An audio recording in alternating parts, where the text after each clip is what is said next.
നമസ്കാരം. പ്രിയ പ്രേക്ഷകർക്ക് വെള്ളി നക്ഷത്രങ്ങളിലേക്ക് ഹൃദയം നിറഞ്ഞ സ്വാഗതം. നല്ല കൂട്ടുകെട്ടുകളിൽ പിറന്ന അത്ഭുത വിജയങ്ങളുടെ കഥകൾ എമ്പാടുമുണ്ട് മലയാള സിനിമയിൽ. ആ കൂട്ടത്തിലേക്ക് ഈ അടുത്ത് 2 കൂട്ടുകാർ കൂടി കടന്നു വന്നു. വിഷ്ണു ഉണ്ണികൃഷ്ണനും ബിബിൻ ജോർജും. അമർ അക്ബർ അന്തോണി, കട്ടപ്പനയിലെ ഋതിക് റോഷൻ, ഈ 2 ചിത്രങ്ങളിലൂടെ നമ്മൾ അറിഞ്ഞതാണ് ആ കൂട്ടുകെട്ടിൻ്റെ രസതന്ത്രം. കൂട്ടുകാരിൽ വിഷ്ണു ഉണ്ണികൃഷ്ണനെ നമ്മൾ കണ്ടു കേട്ടു. അപ്പോൾ തീർച്ചയായും ഇനി ബിബിൻ ജോർജിനെയും കാണണ്ടേ, കേൾക്കണ്ടേ? ഇന്ന് വെള്ളി നക്ഷത്രങ്ങളിൽ നമ്മളോടൊപ്പം ബിബിൻ ജോർജ്. ബിബിൻ നമസ്കാരം. നമസ്കാരം. ഒരുപാട് സന്തോഷമുണ്ട് കേട്ടോ. കാരണം വിഷ്ണുവിന് ഞങ്ങൾക്ക് കിട്ടിയത് ഫിലിം ഇറങ്ങിയ ആ ഒരു ഫസ്റ്റ് വീക്കിൽ. ഇപ്പം അത് സിനിമ കുറച്ച് അധികം മുന്നോട്ട് പോയി, ഇപ്പോഴും വളരെ പാക്ഡായിട്ട് പോയിക്കൊണ്ടിരിക്കുന്ന ഈ സമയത്ത് മറ്റേ പാതിയും കൂടെ ഇവിടെ കിട്ടി. അന്ന് ബിബിൻ എന്തോ ഷൂട്ടിന്റെ തിരക്കിലൊക്കെ ആയിരുന്നു തോന്നുന്നു. അന്ന് വിഷ്ണു വന്നപ്പോൾ സംസാരിച്ചപ്പോഴേ വിഷ്ണു പറയുന്നുണ്ടായിരുന്നു, ഞാൻ വിഷ്ണുവിനോട് വളരെ കാര്യമായിട്ട് ഇങ്ങനെ ഒരുപാട് വലിയ ക്വസ്റ്റ്യൻ ഒക്കെ ഉണ്ടാക്കി ചോദിച്ചു.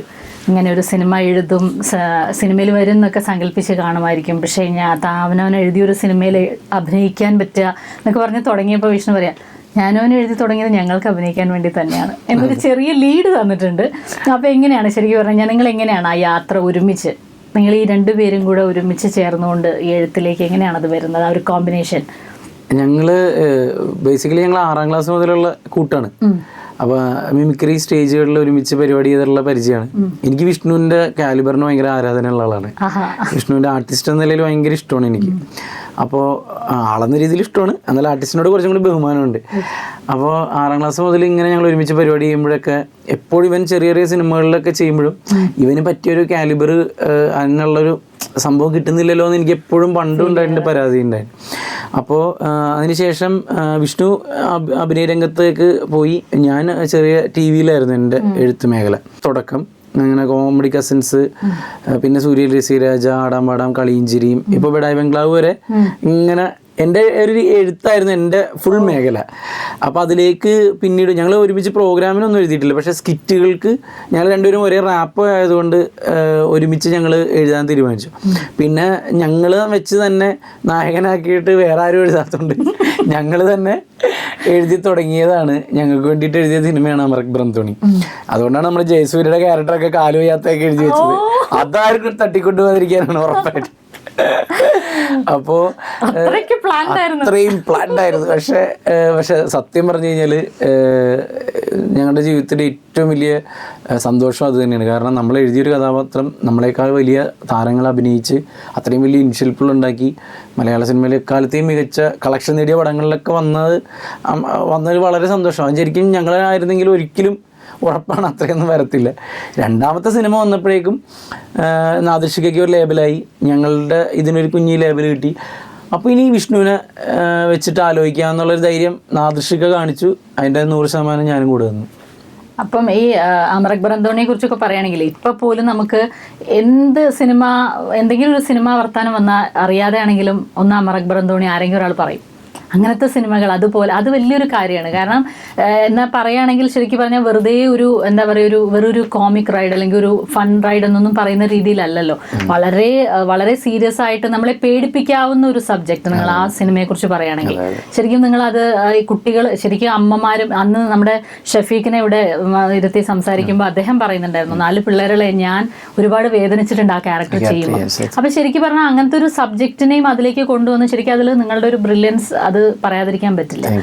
എഗൈൻ ഇപ്പൊ ഈ കട്ടപ്പനയിലെ ഋതിക് റോഷനിൽ വരുമ്പോഴാണെങ്കിലും കുറവുകൾ കൂടുതലുള്ളവന്റെ കഥ പറയുമ്പോഴാണെങ്കിലും അത് എന്താ പറയാ, നമുക്ക് ശരിക്കും ഇങ്ങനെയൊക്കെ ഉണ്ടോ എന്ന് തോന്നുന്ന രീതിയിലല്ല. നമ്മുടെ ചുറ്റുമുണ്ടല്ലോ, ഇവൻ നമ്മുടെ കുട്ടിയാണല്ലോ എന്ന് തോന്നുന്ന രീതിയിൽ അത് വളരെ ഭംഗിയായിട്ട് ഒരുപാട് സിനിമയ്ക്കുള്ളിലെ സിനിമ അല്ലെങ്കിൽ സിനിമയോടുള്ള ഒരു ഭ്രമത്തിന്റെ കഥകളൊക്കെ പറഞ്ഞിട്ടുണ്ട്. പക്ഷെ ആ ഒരു തലത്തിലേക്കൊന്നും പോവാതെ വളരെ വ്യത്യസ്തമായൊരു രീതിയിൽ. അപ്പൊ എങ്ങനെയാണ് ഇങ്ങനെ ഇത്തരം ആശയങ്ങളിലേക്കൊക്കെ വരുമ്പോൾ 2 പേരും ഇങ്ങനെ ഇരുന്ന് തലപോകിക്കുന്നതാണോ? അല്ല, ഒരിക്കലും അങ്ങനെ ഒരു സംഭവം ഇല്ല. ഞാൻ എപ്പോഴും ഒരു കാര്യം പറയും, എഴുത്തുകാരനാണ് പറയാണ്, എല്ലാവർക്കും വലിയ വലിയ എഴുത്തുകാർക്കും സിനിമാക്കാർക്കും ഒക്കെ അറിയാവുന്ന കാര്യമാണ് കേട്ടോ. കഴിവെന്ന് പറയുന്നത് സത്യം പറഞ്ഞാൽ നമ്മളുടെ കുത്തകയുള്ളൊരു സാധനമല്ല, അതിങ്ങനെ മാറിയിരിക്കുന്ന കാര്യമാണ്. കഴിവ് എൻ്റെ മാത്രം കഴിവാണെങ്കിൽ ഞാൻ എല്ലാം വിജയിപ്പിക്കണം. ഇത് ആ പർട്ടിക്കുലർ സമയത്ത് നമ്മളെ ദൈവം അനുഗ്രഹിക്കുന്നതാണ്. ഒരു വെള്ള പേപ്പർ എടുത്ത് പേന എടുത്ത് നമ്മൾ എഴുതാനിരിക്കുമ്പോൾ ആരോ നമുക്കിങ്ങനെ കത്തിച്ച് തരികയാണ്, ചിന്ത തരികയാണ്. അതുകൊണ്ടാണ് പലതും ഒരു പ്രവചനം പോലെ നടക്കുന്നത്. ഇപ്പം നമ്മുടെ പടത്തിൽ തന്നെ ജിഷയുടെ വധക്കേസൊക്കെ അതിനുശേഷം എത്രയോ കൊല്ലം കഴിഞ്ഞിട്ടുണ്ടായെന്ന് ഓർക്കണം. ഈ പറയുന്ന ബംഗാളികൾ വന്ന സമയത്ത് അമർ ഒരുപാട് പഴക്കമുണ്ട് കേട്ടോ. വന്ന സമയത്തിനേക്കാളും 3 വർഷം മുമ്പാണ് അമർ എഴുതുന്നത്. അപ്പോൾ ബംഗാളികൾ ഇവിടെ വന്നു തുടങ്ങിയിട്ടേ ഉള്ളൂ. അന്ന് ഇവരെ കണ്ടപ്പോൾ എന്തോ പണ്ട് ഈസ്റ്റ് ഇന്ത്യ കമ്പനിക്കാരെ കണ്ട ആ ഒരു ഇന്ത്യക്കാരുടെ മനസ്സിലായില്ല, ആ ഈസ്റ്റ് ഇന്ത്യ കമ്പനി വന്നില്ല ഇവിടെ, സായിപ്പന്മാർ വന്നപ്പോൾ നമുക്ക് എന്തോ ഇവന്മാരെന്തോ പ്ലാൻ, അതേപോലെ ഒരു ഫീല് എനിക്കും വിഷ്ണുവിനൊക്കെ തോന്നി. ആ ഫീലിൽ നിന്നാണ് ഇവർ കുറേ കഴിയുമ്പോൾ ചിലപ്പോൾ ഇവർ ശക്തമാവും, ഇവരുടെ എണ്ണം കൂടും, ഇവരാരാണ് എന്താണെന്ന് അറിയാതാവും, അതിലേക്കാണ് വരുന്നത്. ഞങ്ങൾ ആദ്യം ഫോക്കസ് ചെയ്ത് എഴുതിയതും ഈ ബംഗാളിയിൽ മാത്രമാണ്. അവൻ തന്നെയാണ് അവസാനം കൊല്ലുന്നതെന്ന് വെച്ചിട്ടായിരുന്നു. പക്ഷേ ഈ എഴുത്തിൻ്റെ പ്രോഗ്രസ് നടന്നിരിക്കുന്ന സമയത്ത് തന്നെ നമ്മളുടെ ഇവിടുത്തെ പത്രങ്ങളിലും എല്ലാത്തിലും വായിച്ചത് ഇതൊന്നുമല്ല, നമ്മുടെ ഇടയിൽ തന്നെയാണ് ഏറ്റവും വലിയ വില്ലന്മാരുള്ളത്. അത് ശ്രദ്ധിച്ചില്ലേ നിങ്ങൾ? അതിലാണ് ഞങ്ങൾ മാഷെന്ന രീതിയിലേക്ക് കഥ കൊണ്ടുവന്നത്. ബാക്കി എല്ലാവരും അവൻ കൊന്നു, ഈ കുട്ടിയെ മാത്രം, അതായത് ഇവരുടെ പ്രിയപ്പെട്ട കുട്ടിയെ കൊന്നു അവനല്ല, അത് അവരുടെ സ്വന്തം ഒരു നമുക്ക് റിലേറ്റ് ചെയ്യും ഏറ്റവും വലിയൊരു ബ്ലോ എന്ന് പറയുന്നത്. അത് സത്യം. അപ്പൊ അതൊക്കെ തോന്നിപ്പിക്കലാണ്. ഞാൻ ഇനിയും പറയുന്നത്, ഇപ്പൊ അടുത്ത എല്ലാവരും പറയുന്നുണ്ട് ഇതിൽ ഗംഭീരമാക്കണം എന്നൊക്കെ പറയുമ്പോ ദൈവം തരട്ടെ. പക്ഷെ ആ ഒരു വിശ്വാസം ഉണ്ട് തോന്നുന്നു എപ്പോഴും. ഒന്നാമത് ബിബിൻ ഇങ്ങനെ വന്നപ്പോ തൊട്ടുള്ള ബിബിന്റെ ചിരിയിലേ ഉണ്ടാവും ഒരു വല്ലാത്ത പോസിറ്റീവ്നെസ്. അതിൽ എപ്പോഴും ആ ദൈവത്തിന് തരാതിരിക്കാൻ പറ്റില്ല എന്ന് തോന്നുന്നുണ്ട്. കാരണം അല്ലെങ്കിൽ ഇപ്പോ കട്ടപ്പനയില് പതറാമായിരുന്നു. പക്ഷെ അതിലും ഈ പറഞ്ഞ പോലെ നമുക്ക് ഇപ്പോഴും ഇപ്പൊ റീസെന്റ് ആയിട്ടുള്ള സംസാരങ്ങൾ അതിനെ കുറിച്ചാണ്. ഋതിക് റോഷൻ അത് പറഞ്ഞപ്പോഴാണ് ഋതിക് റോഷൻ സിനിമ കാണണം എന്ന് പറഞ്ഞ ഒരു സംഭവം.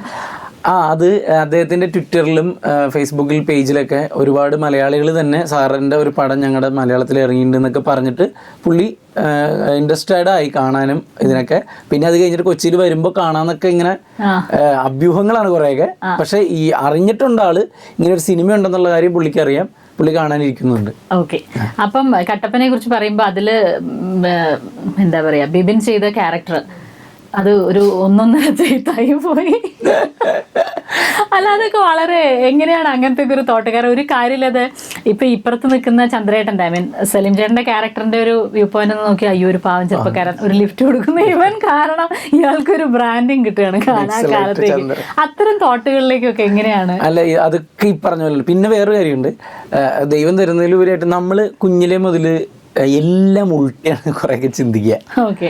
ഓപ്പോസിറ്റ്. ഞാനും വിഷ്ണുവും ഞങ്ങൾ തമ്മിലുള്ള ഏറ്റവും വലിയ റാപ്പ് എന്താണെന്ന് പറയുമ്പോൾ, ഒരാൾ അവിടെ നിന്ന് കൗണ്ടർ പറഞ്ഞു കഴിഞ്ഞാൽ അതിന്റെ മറു കൗണ്ടർ ഞങ്ങൾ രണ്ടുപേരും ആലോചിക്കുന്ന ഒന്ന് തന്നെ ഇരിക്കും. ജസ്റ്റ് സെക്കൻഡിൽ വ്യത്യാസത്തിന് ഒന്നിലേക്ക് അവൻ പറയുന്നില്ല ഞാൻ പറയും. അപ്പൊ അവനറിയാം ഞാനിത് പറയൂന്ന്, അല്ലെങ്കിൽ എനിക്കറിയാം.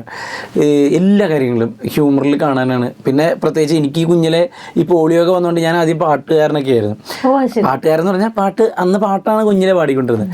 പക്ഷെ ഈ പാട്ട് പാടുമ്പോൾ ആളുകൾ ഭയങ്കര സിമ്പതിയാണ് നമ്മളോട്.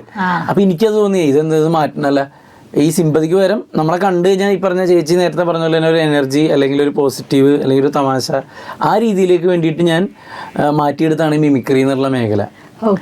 അപ്പൊ പിന്നെ അത് എല്ലാം ഹ്യൂമറായിട്ട് കാണാൻ തുടങ്ങി. ഇപ്പോഴും പെട്ടെന്ന് കലാകാരന്മാരെപ്പോഴും ഇമോഷനാണ്, ഞാൻ പെട്ടെന്ന് സങ്കടപ്പെടുന്ന ആളാണ്, അത് സത്യമാണ്. പക്ഷെ അതിൻ്റെയൊക്കെ പുറമെ ഈ സാധനം വെച്ചാണ് ഞാനത് ബ്ലോക്ക് ചെയ്യുന്നത്. അപ്പൊ ഈ ഹ്യൂമർ അങ്ങനെ നമ്മൾ എല്ലാ കാര്യവും അങ്ങനെ ചിന്തിച്ചപ്പോൾ ഓക്കെയാണ്. B Unnikrishnan sir, director B Unnikrishnan sir Siddique സാറിനെ വിളിച്ച് പറഞ്ഞു തന്നു, നെക്സൽ എന്ന് പറയുന്ന ഒരു പ്രസ്ഥാനം അത് കേരളത്തിൽ എന്തുമാത്രം ഏത് രീതിയിൽ ആളുകളെ ഭയപ്പെടുത്തിയിരുന്നോ അതിനെയൊക്കെ വെച്ച് അവന്മാർ ഇങ്ങനെ തമാശ കാണിക്കാൻ അവന്മാർക്ക് എങ്ങനെ തോന്നി, എങ്ങനെ അത് ചേച്ചി ഇപ്പം ചോദിച്ചാൽ തന്നെ എങ്ങനെ ചിന്തിച്ചു എന്ന് സാറ് സിദ്ദിഖ് സാറില്ലേ നമ്മുടെ നടൻ സിദ്ദിഖ് സാറിനോട് പറഞ്ഞു എന്ന് പറഞ്ഞു.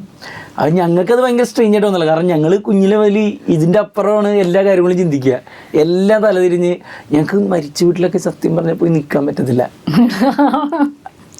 സീരിയസ്ലി. സൈലൻസ് ഭയങ്കര പ്രശ്നമാണ്. സൈലൻസ് ഉണ്ടെങ്കിൽ ഇങ്ങനെ അത് ബേസിക്കലി മിമിക്രി ആർട്ടിസ്റ്റുകളായതിൻ്റെ കൂടിയാണ് കേട്ടോ. മിമിക്രി ആർട്ടിസ്റ്റുകൾ എല്ലാവരും അങ്ങനെ തന്നെ കേട്ടോ. നമ്മൾ മാത്രമൊന്നും പുതിയ ജീവികളൊന്നും അല്ല അങ്ങനെ ചിന്തിക്കണം. മിമിക്രി ആർട്ടിസ്റ്റുകൾ എല്ലായിടത്തും തമാശ ഉണ്ടാക്കാൻ നോക്കുന്ന ആൾക്കാരാണ്. ഓക്കെ. ഈ എപ്പോൾ തൊട്ടാണ് ബിബിന്റെ ഒരു പേഴ്സണൽ പ്രൊഫൈലിലേക്ക് വന്നത്? എപ്പോൾ തൊട്ടാണ് ഇങ്ങനെ മിമിക്രി ഇങ്ങനത്തെ ഒരു പബ്ലിക്കിന്റെ മുന്നിലുള്ള ഒരു കാര്യത്തിലേക്കൊക്കെ വരുന്നത്? ഞാൻ 1ാം ക്ലാസ് മുതൽ എല്ലാ പരിപാടികൾക്കും പങ്കെടുക്കുമായിരുന്നു. അത് പാട്ട് ബേസ്, പ്രസംഗം, അങ്ങനെയുള്ള പരിപാടികളിലൊക്കെ ആയിരുന്നു. അപ്പോൾ എൻ്റെ വീട്ടുകാർ ഭയങ്കര സപ്പോർട്ടായിരുന്നു. അപ്പച്ചിയായാലും അമ്മച്ചിയായാലും 2 ചേച്ചിമാരാണ്, 2 ചേച്ചിമാരും ഭയങ്കര സപ്പോർട്ടായിരുന്നു. പക്ഷേ ഈ പറഞ്ഞ പ്രശ്നം ഒരു 6ാം ക്ലാസ് 5ാം ക്ലാസ് വരെയൊക്കെ എനിക്ക് ഇങ്ങനെ പാട്ട് പാടുമ്പോൾ ഈ പ്രശ്നം എല്ലായിടത്തും പോകുമ്പോഴേ നമ്മളെ മാത്രം ഇങ്ങനെ ഭയങ്കര ഇപ്പം അത് കുറഞ്ഞിട്ടുണ്ട് കേട്ടോ ആളുകൾക്ക്. എന്നെ മാത്രമല്ല മൊത്തത്തിൽ കുറഞ്ഞിട്ടുണ്ട്. അത് ആളുകൾക്ക് മൊത്തത്തിൽ കരുണയും നന്മയൊക്കെ ഇത്തിരി കുറഞ്ഞതിൻ്റെ ഭാഗമാണത്. ഞാൻ ഭയങ്കരമായിട്ട് ഒബ്സർവ് ചെയ്യുന്ന ആളത് സീരിയസ്ലി. നേരത്തെ എന്ന് പറഞ്ഞാൽ നമ്മൾ എവിടെയെങ്കിലും പോയി കഴിഞ്ഞാൽ എല്ലാവരും ഭയങ്കര കഷ്ടം എന്ന് പറഞ്ഞ് നോക്കും. ഇപ്പം അത് വളരെ കുറഞ്ഞിട്ടുണ്ട്. അപ്പം ഞാൻ വിചാരിച്ചു അത് എനിക്ക് പോസിറ്റീവാണ്, എനിക്ക് സിമ്പതി ആവശ്യമില്ലാത്തതുകൊണ്ട് എനിക്കത് പോസിറ്റീവാണ്. പക്ഷേ നിലവിലെ ആളുകളുടെ ആറ്റിറ്റ്യൂഡൊക്കെ മാറിയോണ്ടാണത്. അതൊന്ന്. അപ്പം ഞാൻ പറഞ്ഞത് 6ാം ക്ലാസ്സിൽ വെച്ചിട്ട് ഈ പാട്ടിൽ നിന്ന് മാറി മിമിക്രിയിലേക്ക് തുടങ്ങി. അതും വിഷ്ണുവാണ് കാരണക്കാരൻ. അതെന്ന് പറഞ്ഞാൽ എൻ്റെ ഒരു കോമൺ ഫ്രണ്ട് ഉണ്ട്, ശ്രീനാഥ്. അവൻ വിഷ്ണുവിൻ്റെ സ്കൂളിലാണ് പഠിക്കുന്നത്. അല്ല, ഞാൻ കാക്കനാട് MHS കാക്കനാടിൽ പഠിച്ചു. അവൻ സെന്റ് അഗസ്റ്റിൻ ഇവിടെ കലൂരുള്ള. അപ്പോൾ അവൻ വിഷ്ണു പഠിപ്പിക്കണ കുറെ നമ്പറുകൾ അവൻ കൊണ്ടുവന്ന് നാട്ടിൽ കൊണ്ടുവന്ന് എൻ്റെ അടുത്ത് ഇറക്കും. അപ്പൊ എനിക്ക് ഇമ്പ്രസ് ആവും, ഇത് കൊള്ളാലോ, ഇതാരാ പറഞ്ഞ വിഷ്ണു. അപ്പൊ അങ്ങനെ വിഷ്ണുവിനെ കുറിച്ച് ആദ്യം കുറെ ബിൽഡപ്പ് എനിക്ക് കിട്ടിയിട്ടുണ്ട് 6ാം ക്ലാസ്സിൽ വെച്ച് തന്നെ. പിന്നെയാണ് ഞങ്ങൾ തമ്മിൽ കാണുന്നത്, ഒരേ പാതയിലൊക്കെ സഞ്ചരിക്കുന്നത്. മിമിക്രി കഴിഞ്ഞ് അഭിനയമാണല്ലോ നമ്മുടെ മെയിൻ ആഗ്രഹം. അപ്പൊ എനിക്ക് എൻ്റെ ചിന്തയിൽ ഇതൊരു ബേർഡനായിട്ടോ അല്ലെങ്കിൽ ഇതായിട്ട് ഫീൽ ചെയ്തിട്ടേ ഇല്ല. അപ്പൊ എനിക്ക് ഞാൻ സിനിമയിൽ വരും, അഭിനയിക്കും എന്നൊക്കെയാണ്. പക്ഷെ ഞാൻ ഈ ചാനലിൽ പരിപാടി അവതരിപ്പിച്ചപ്പോൾ കുറെ ക്യാരക്ടറൊന്നും എനിക്ക് പറ്റില്ല. അതായത് ഇന്ന പോലീസ് വേഷം എന്ന് പറഞ്ഞ് കാണിച്ചിട്ട് നിനക്ക് പറ്റില്ല, അങ്ങനെ മാറുമ്പോഴാണ് നമ്മൾ അപ്പോഴാണ് എനിക്ക് ഞാൻ റിയലൈസ് തുടങ്ങി ഇത് ചില പ്രശ്നങ്ങളുണ്ട്. അപ്പം എന്താ സംഭവം എന്ന് പറഞ്ഞു കഴിഞ്ഞാൽ അഭിനയിക്കാൻ വേണ്ടിയിട്ട് എഴുതി തുടങ്ങി. ആക്ച്വലി അഭിനയിക്കാൻ വേണ്ടിയാണ് ഞാൻ ആദ്യം എഴുതി തുടങ്ങി. കോമഡി കസിൻസ് എന്ന് പറഞ്ഞാൽ അത് ഭയങ്കര സ്ട്രെയിഞ്ച് ആയിട്ടാണ്. ഞാൻ സിനിമാലയിൽ ആദ്യം സ്ക്രിപ്റ്റ് കൊണ്ടേ കാണിച്ചു, ഏഷ്യനെറ്റിൽ സിനിമയിൽ. അപ്പോൾ അന്നെന്ന് പറഞ്ഞാൽ അവരൊക്കെ അധികായകന്മാരായിട്ട് പോകുമ്പോൾ നമ്മളൊരു പയ്യനെ അങ്ങനെ അവർക്ക് അത് റിസീവ് ചെയ്യാൻ പറ്റില്ല. അതിനുശേഷം സുഭാഷ് പാർക്കിൽ വെച്ചിട്ടാണ് ബൈജു ജോസ് ബാബു ജോസ് അവർ രണ്ടുപേരെയും കാണുന്നത്. അവർ രണ്ടുപേരും ഒരു സ്ഥലത്തിരിക്കുകയാണ്.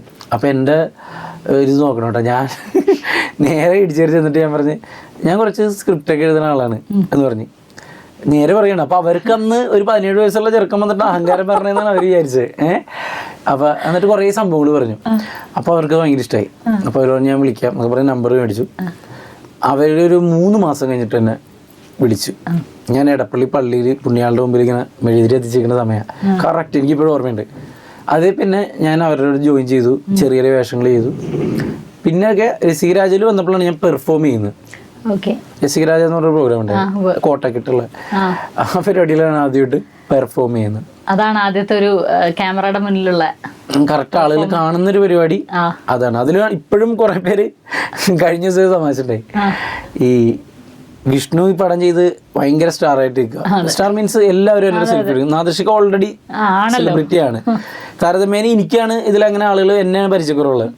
അപ്പോൾ പക്ഷേ ഞാനത് ഈ വിഷ്ണു ഹീറോ ആകുമ്പോൾ ഇതൊക്കെ സംഭവിക്കും, എല്ലാ സംഭവമൊക്കെ നമ്മൾ മനസ്സിൽ ഇങ്ങനെയാണ് പ്ലാൻ ചെയ്തിട്ടാണ് നമ്മൾ വരുന്നത്. നമ്മൾ അവൻ്റെ ഒരു വലിപ്പം അല്ലെങ്കിൽ അവൻ്റെ ഉയർച്ച മാത്രം ഇപ്പോഴും നമ്മൾ ഹാപ്പിയാണ്. അതിൽ കോമഡി എന്താണെന്ന് വെച്ചാൽ ദുബായിൽ പോയപ്പോൾ ഞങ്ങൾ 3 പേരോട് ഇരിക്കുകയാണ് ഒരു ടേബിളിൻ്റെ അവിടെ. അപ്പോൾ ഒരു ചേച്ചി, ഒരു വയസ്സായ അമ്മച്ചി, അവിടെ ഒരു ആരുടെയോ അവിടെ വർക്കിനോ ജോലിക്ക് വന്നേക്കണ ഒരു തൃശ്ശൂർക്കാരി ചേച്ചിയാണ്. ആ ചേച്ചി വന്നിട്ട് എന്നെ നോക്കിയിട്ട് ഹൈ നാദൃഷിക്കുന്ന വിഷ്ണു ഹൈ നീ രസീരല്ല കുട്ടിയല്ലേ ഹൈ എന്തിട്ട് ഇവിടെ എന്നൊക്കെ ചോദിച്ചിട്ട്. അപ്പൊ അവരെ നോക്കി അത് ഭയങ്കര ഞങ്ങൾ ഓർത്തെടുത്തിരിക്കുന്നു. വർഷങ്ങൾക്ക് ശേഷം ഒരാൾ തിരിച്ചറിഞ്ഞു ഗൾഫിൽ വെച്ചിട്ട്, ഗൾഫ് വരെ പോകേണ്ടി വന്നു, ദുബായിൽ വരെ പോകേണ്ടി വന്നു.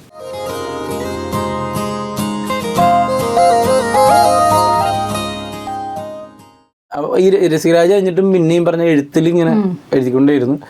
ബഡായി ബംഗ്ലാവിൽ വന്നു. ബഡായി ബംഗ്ലാവിൽ വന്ന സമയത്താണ് നാദൃഷിക്കനെ കണ്ടുകൂട്ടി ഈ കഥ. അതാണ് അതിനുള്ള ഞാൻ വെച്ചു നിങ്ങളിങ്ങനെ കഥയും കൊണ്ട് അങ്ങനെ ഒരു നടപ്പ് നടന്നില്ല. കാരണം നമ്മൾ എന്ത് പ്ലാൻ ചെയ്താലും ദൈവമാണ് കറക്റ്റ് സ്ക്രിപ്റ്റ് എഴുതി വെച്ചേക്കണം. പുള്ളിയുടെ പ്ലാനിങ് കിടിലം പ്ലാനിങ്. അതായത് ഞാനും വിഷ്ണുവും ഈ സ്ക്രിപ്റ്റ് എഴുതാൻ വേണ്ടി കുമ്പളത്ത് ഒരു വീട് എടുത്തിരുന്ന് എഴുതാൻ തുടങ്ങിയ ദിവസം ഞങ്ങൾ ആദ്യം പേന എടുക്കുന്നതിന് മുമ്പ് മൊബൈൽ എടുത്തിട്ട് നാദൃഷിക്കാനെ വിളിച്ചിട്ട് അപ്പൊ നാദൃഷിക്കാനോട് ഞാൻ കളിഞ്ചിരി എന്ന് പറഞ്ഞ പ്രോഗ്രാം ചെയ്തിട്ടുണ്ട്. അതിൽ ശരൺജനൊക്കെ ഗസ്റ്റ് ആയിട്ട് വന്നിട്ടുണ്ട്. അപ്പോൾ നാദൃഷിക്കായിരുന്നു അതിന്റെ ആങ്കർ. അപ്പൊ ആ ഒരു ഇതുള്ളതുകൊണ്ട് ഞാൻ വിഷ്ണു ആദ്യം വിളിച്ചത് നാദൃഷിക ഞങ്ങളിങ്ങനെ ഞങ്ങളെ വെച്ച് തന്നെ നായകന്മാരാക്കിയിട്ടൊരു പടം എഴുതുകയാണ്. പ്രൊഡ്യൂസർ മറ്റേതൊക്കെ പിന്നെ വരുള്ളൂ, എന്നാലും ഒന്ന് അനുഗ്രഹിക്കണം, ഞങ്ങൾ കഥയുണ്ട്, ഒന്ന് അനുഗ്രഹിക്കണം എന്ന് പറഞ്ഞു. പുള്ളി ധൈര്യമായിട്ട് എഴുതണം, നന്നായിട്ട് വരും എന്നൊക്കെ പുള്ളി പറയുകയും ചെയ്തു. ആ കഥയാണ് 2-2.5 വർഷത്തിന് ശേഷം കറങ്ങി തിരിച്ച് പുള്ളിയിലേക്ക് വരുന്നത്. ഈശ്വര, അതാണ്.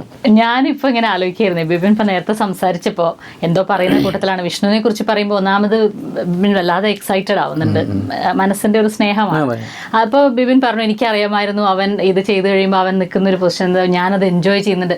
ഒരു പക്ഷേ ഇങ്ങനെ പരസ്പരം ഒരു സാധാരണഗതിയിൽ ഒരു സ്റ്റേജ് കഴിയുമ്പോൾ എന്തുകൊണ്ടോന്നറിയില്ല, ചിലപ്പോൾ എല്ലാ റീസൺസ് ഒന്നും ഇങ്ങനത്തെ ഒന്നും ആവണമെന്നില്ല, നമ്മളെപ്പോഴും ഇങ്ങനത്തെ കൂട്ടുകെട്ടുകളിൽ ചില പ്രശ്നങ്ങൾ നമുക്ക് കാണാം. പക്ഷെ നിങ്ങളിൽ അത് കൂടുതൽ നിങ്ങൾ ഡീപ്പാവുന്ന പോലെ ഫീൽ ചെയ്യണം അല്ലേ? ശരിക്കും അത് എന്താണെന്നറിയാമോ, ഇപ്പൊ എല്ലാവരും ആദ്യം പ്രീ പ്ലാൻഡ് ആണത്. അതായത് വിഷ്ണു രണ്ടുപേരും ഒരേ പൊസിഷനിൽ നിന്നിട്ട് വിഷ്ണു ഹീറോ ആകുമ്പോൾ എന്തായാലും ഇപ്പൊ രണ്ടുപേരും നിൽക്കുന്നു, അവന്റെ അടുത്ത് വന്നിട്ടായിരിക്കും സെൽഫി എടുക്കുക. ഇതെല്ലാം നമ്മൾ നേരത്തെ പ്ലാനിങ് ആണ്. ഇതിങ്ങനെ ആയിരിക്കും എന്ന് നമ്മൾ റെഡിയാണ്. കാരണം ഇതില് അവന് ചെയ്യാമെന്ന് അവനെ ചെയ്യാൻ പറ്റുള്ളൂ. ഞാൻ തോല കുത്തി നിന്നിട്ട് കാര്യമില്ല, പറഞ്ഞു മനസ്സിലായില്ലേ? പിന്നെ ഞങ്ങൾ തമ്മിൽ കൂടുതൽ പ്രശ്നങ്ങളൊന്നും ഉണ്ടാകാൻ സാധ്യതയില്ലാത്തതിൻ്റെ ഒരു കാര്യം, എന്ത് കാര്യം ഉണ്ടെങ്കിലും ആ ഒരു ദിവസത്തേക്കുള്ളിൽ നിൽക്കില്ല, അങ്ങോട്ട് ഇങ്ങോട്ട് പറയും. വൈകുന്നേരം മുമ്പ് പറഞ്ഞു തീർത്തിട്ടാണ് ഞങ്ങൾ കിടക്കുള്ളൂ. എടാ എനിക്കിങ്ങനെ വിഷമമായിട്ടാ, അത് നീ അങ്ങനെ പറയരുതെന്ന് അവൻ പറയും, ഞാനും അങ്ങനെ പറയും, എടാ നീ കഴിഞ്ഞ ദിവസം സോറിയടാ, ഇങ്ങനെയാണ് പോവുക. പിന്നെ ഇതൊക്കെ ഇനി എങ്ങനെയാണെന്ന് പറയാം. പക്ഷേ ഇതിൽ ഏറ്റവും വലിയ സംഭവം എന്ന് പറയാം, കുറേയൊക്കെ നമ്മളുടെ ആളുകൾ, അതെനിക്ക് ഇപ്പം ഇത് വന്നപ്പോൾ ഭയങ്കരമായിട്ട് മനസ്സിലായി. നമ്മൾ പല ഇൻ്റർവ്യൂസിനും പോയാലും മെയിൻ ചോദ്യം ചെയ്യണം എന്താണെന്നറിയോ, അവൻ ഇതായത് തനിക്ക് നിരാശയുണ്ടോ? എനിക്കറിയില്ല എന്തിനാണ് ഇത് അങ്ങനെ ഉണ്ടെങ്കിൽ നമ്മൾ സമ്മതിക്കുമോ? കോമൺ ലോജിക്കല്ലേ? ഇങ്ങനെ ചോദിച്ചോണ്ടിരിക്കും. അപ്പൊ ഞാനും വിഷ്ണുവോട് എപ്പോഴും ഇത് പറഞ്ഞ് ചിരിക്കും.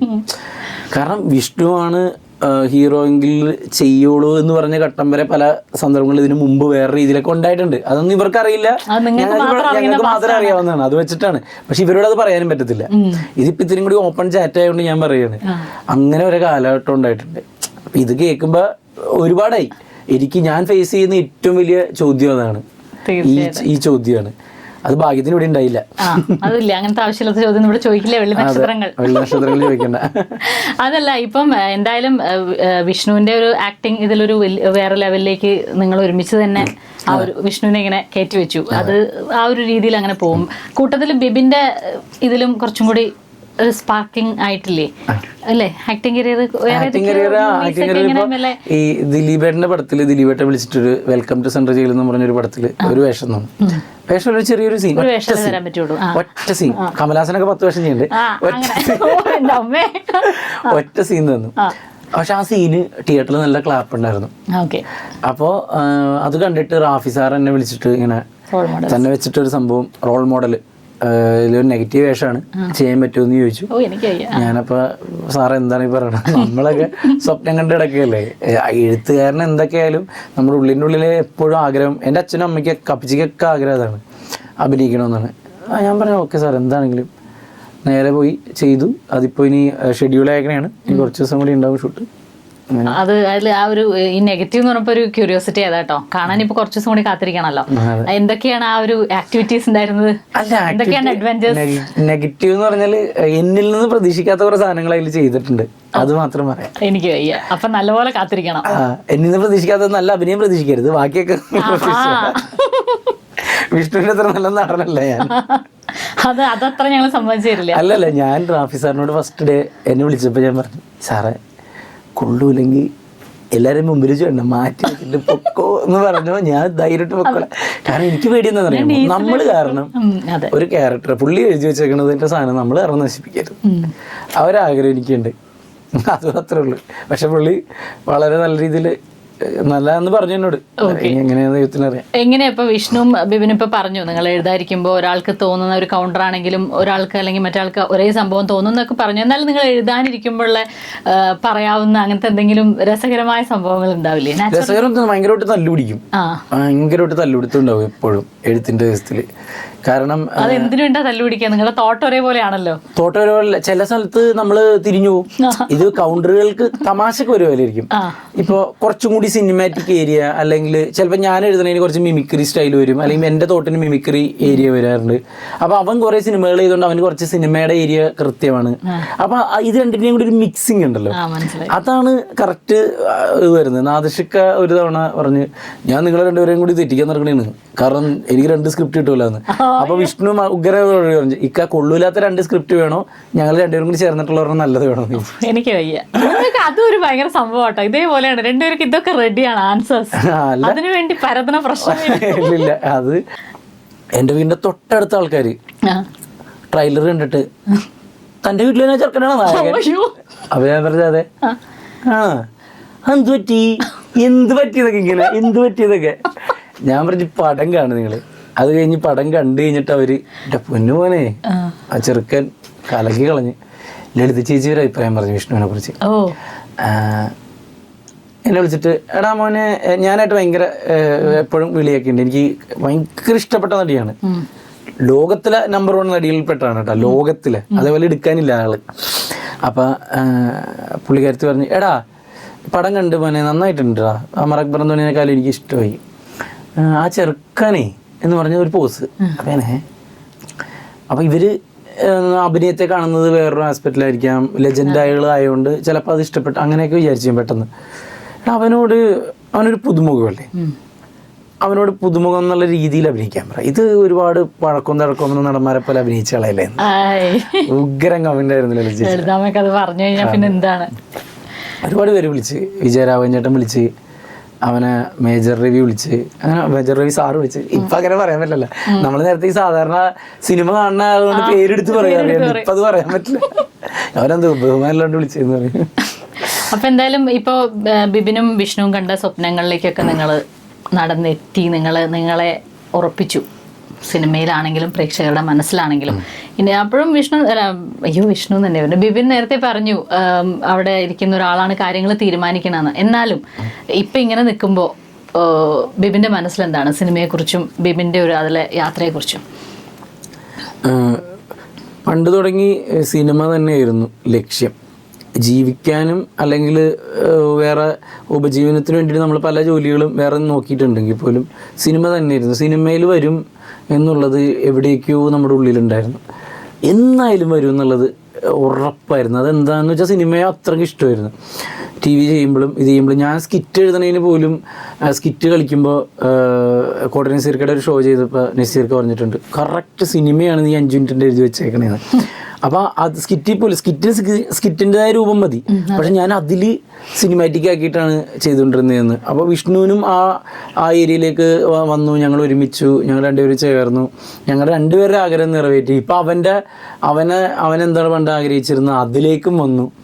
ഇനി ഒറ്റ ഇതേ ഉള്ളൂ, മീൻസ് ഇപ്പം തരുന്ന പ്രേക്ഷകർക്ക്, അതായത് നമ്മുടെ ഫേസ്ബുക്കിലൊക്കെ വന്നവർക്ക് ഞങ്ങളോടൊരു കുഞ്ഞ് വാത്സല്യമുണ്ട്. ആ വാത്സല്യം എന്നും ഉണ്ടാവണം. ഞങ്ങൾക്ക് അത് ഭയങ്കര പേടിയുള്ള കാര്യമാണ്. ചേച്ചി പറഞ്ഞില്ലേ ഇനിയും നന്നാവാനേ സാധ്യതയുള്ളൂ എന്ന് പറഞ്ഞത്. ഞാനും വിഷ്ണുവും നാദർഷിക്കൊക്കെ ഫസ്റ്റ് പ്രൊഫഷണലല്ല, ഇമോഷണലാണ് ഫസ്റ്റ് പ്രാധാന്യം കൊടുക്കുക. Second profession. നമ്മളിതിൽ വരുമ്പോൾ എല്ലാവരും അതൊന്നും നോക്കരുത്, ഇമോഷൻ നോക്കരുത്, അതെന്നൊക്കെ പറഞ്ഞാൽ നമ്മൾ ഇങ്ങനെ കേൾക്കുന്നത്. നാദർഷിക്ക എന്ന് പറയുന്ന വ്യക്തി ആദ്യമായിട്ട് മുഖത്ത് ചായം തേച്ച ശങ്കരേട്ടൻ ഇങ്ങനെ തേച്ചപ്പോൾ കൈ പിടിച്ചിട്ട് ശങ്കരേട്ട അനുഗ്രഹിക്കണം മാനത്തെ കൊട്ടാരം ചെയ്യുമ്പോൾ. അപ്പോൾ എടാ അനുഗ്രഹിക്കുകയൊക്കെ ചെയ്യാം, നീ എന്നെ ആദ്യത്തെ പടത്തിൽ, നീ ഡയറക്റ്റ് ചെയ്യണ ആദ്യത്തെ പടത്തിൽ എന്നെ മേക്കപ്പ് ആനായിട്ട് വെച്ചായി എന്ന് പറഞ്ഞു. വർഷങ്ങൾക്ക് ശേഷം അമറക് ബറന്തോണി ചെയ്തപ്പോൾ നാഷിക വിളിച്ചിട്ട് പുള്ളിക്ക് ചെയ്തു കൊടുത്തു. ആ ഇമോഷൻ തന്നെയാണ് ഞങ്ങളെ 3 പേരെ നിലനിർത്തുന്നത്. ഞങ്ങൾക്ക് 3 പേർക്ക് അതുണ്ട്. ആ പറയുന്ന ദൈവാനുഗ്രഹം ഒരിക്കലും പോകാതിരിക്കുക, മണ്ണി ചവിട്ടി നടക്കാൻ പഠിക്കുക, വെയിൽ കൊള്ളുക, മഴ നനയുക, ഇതൊക്കെ തന്നെ. അപ്പം എന്തായാലും ഈ നമ്മളെ ഇത്രയും സപ്പോർട്ട് ചെയ്ത അമ്മച്ചിയെക്കുറിച്ചും സിസ്റ്റേഴ്സ്, അച്ഛൻ, അതുപോലെ പറഞ്ഞ് നമുക്ക് എൻ്റെ പറയുമ്പോൾ സപ്പോർട്ടിന് കുറച്ചും കൂടി കനം കൂടും. അതിൽ എനിക്ക് വിഷ്ണുവിനെക്കാളൊക്കെ കുറച്ചും കൂടി കനം കൂടുതലുള്ള കാര്യം എന്ന് പറഞ്ഞാൽ എന്നെപ്പോലൊരു കുട്ടീനെ എല്ലായിടത്തും കുഞ്ഞിലെ കൊണ്ട് നടന്നത് അവരാണ്. സാധാരണ എല്ലാവരും അങ്ങനെ ചെയ്യുന്ന ഒരു ഏരിയ അല്ല. കാരണം എന്നെ അറിയാവുന്ന ഒരുപാട് ഫിസിക്കലി ചാലഞ്ചഡ് ആയിട്ടുള്ള ഒരുപാട് പേരുണ്ട്. പക്ഷെ അവർക്കൊക്കെ ഈ ഭാഗ്യം കിട്ടിയിട്ടുണ്ടോ എന്ന് എനിക്കറിയില്ല. എൻ്റെ അപ്പച്ചൻ കൽപ്പണിക്കാരനായിരുന്നു, അമ്മച്ചി ഹൗസ് വൈഫാണ്, 2 ചേച്ചിമാര് ലിൻസി, റിൻസി. അപ്പോൾ അപ്പച്ചനൊക്കെ ഇതിൻ്റെ ഒപ്പം ഇങ്ങനെ കൂടെ നിൽക്കുക എന്ന് പറഞ്ഞാൽ അവൻ പോട്ടെ, അതിന് പൈസ തരിക, പോവുക, കലാപല്ല് പഠിപ്പിക്കാൻ, മിമിക്രി പഠിക്കാനൊക്കെ വിട്ടുമായിരുന്നു. അപ്പോൾ അവരുടെ സപ്പോർട്ട് വലുതാണ്. അപ്പച്ചി അമറക് ബറന്തോണിയുടെ കഥ ഫുള്ള് വായിച്ചാണ്, തിരക്കഥയല്ല, കഥ വായിച്ചാണ്. അതിന് ശേഷമാണ് അപ്പച്ചിക്ക് അങ്ങനെ ആക്സിഡൻറ്റ് വന്ന് പെട്ടെന്നൊരു ദിവസം. അത് കഴിഞ്ഞിട്ട് അതിൽ നിന്നൊക്കെ ഒരു വേക്കപ്പായിരുന്നു ഈ ബെഡായി ബംഗ്ലാവ്. കുറേ നാൾക്ക് ശേഷം ഗ്യാപ്പിട്ടതിന് ശേഷം എഴുതിയ പരിപാടിയാണ്. അത് എൻ്റെ ജീവിതത്തിൽ ഭയങ്കര പ്രാധാന്യമുണ്ട് ആ പ്രോഗ്രാമിന്, എല്ലാം കൊണ്ടും. സാമ്പത്തികമായിട്ടും ഞാൻ ചെറിയ രീതിയിലും ജീവിക്കാൻ പഠിച്ചത് ആ അപ്പച്ചി പോയതിന് ശേഷമാണ്. അതിനുശേഷം ഇപ്പോഴും നമ്മൾ ഇപ്പോൾ പൈസ ഒക്കെ നമുക്ക് പതുക്കെ വന്നു തുടങ്ങുന്ന സമയമാണ്. ആ സമയത്ത് പോലും ആ കാലഘട്ടം ഓർമ്മയുള്ളതുകൊണ്ടും അന്ന് ആരാണ് കൂടെ ഉണ്ടായിരുന്നതുകൊണ്ടും ഇപ്പം ഇനി സിനിമയിൽ എനിക്ക് പെട്ടെന്ന് ഒരു ദിവസം നേരത്തെ താഴ്ത്തു പോയി, ആരും ഇല്ലെങ്കിൽ എനിക്ക് വിഷയമില്ല, ഞാൻ അതൊക്കെ സഫർ ചെയ്ത് കഴിഞ്ഞു. അതാണ്.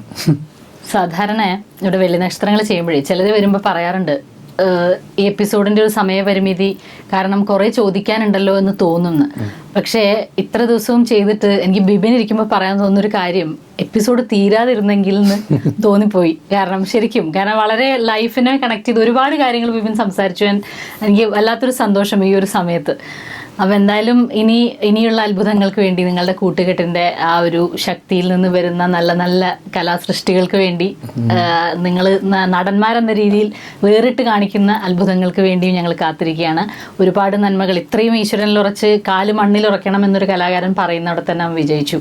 അപ്പം അങ്ങനെയുള്ള ബിബിൻ്റെ മനസ്സിനും ബിബിനെ സ്നേഹിക്കുന്നവരുടെ മനസ്സിനും എന്നും ഉയർച്ചകൾ ഉണ്ടാവട്ടെ. ആത്മാർത്ഥമായി പ്രാർത്ഥിക്കുന്നു. ഒരുപാട് സന്തോഷം. എനിക്ക് വളരെ സന്തോഷമുണ്ട്. കാരണം ചോദ്യങ്ങൾ ഇത്തരമായതുകൊണ്ടും അടുപ്പം ചോദ്യത്തിലുള്ള എന്താ പറയുന്ന വലിയ മൂടുപടങ്ങളോ അല്ലെങ്കിൽ ഏച്ചുകെട്ടലോ ഇല്ലാത്തതുകൊണ്ടാണ് മറുപടി ഇങ്ങനെ പറയാൻ പറ്റിയത്. മറ്റേത് നമ്മളോട് ആ ചോദ്യം അതുവരിക്കും നമ്മൾ അതേ മീറ്റർ വയ്ക്കുക. എന്നോട് പിഷാരടി വരെ പറഞ്ഞത് എങ്ങനെയാണ് ബിബിൻ എന്താണ് ചേട്ടാ ഞാനിപ്പോൾ നിൽക്കുന്നത് ഞാനും അറിയട്ടെ. ഇപ്പോൾ ഇത് വളരെ രസകരമായിട്ട് തന്നെ എന്തായാലും വളരെ സന്തോഷം. Thank you. വെള്ളി നക്ഷത്രങ്ങളിൽ മറ്റൊരു കാഴ്ചയുമായി അടുത്ത ആഴ്ച.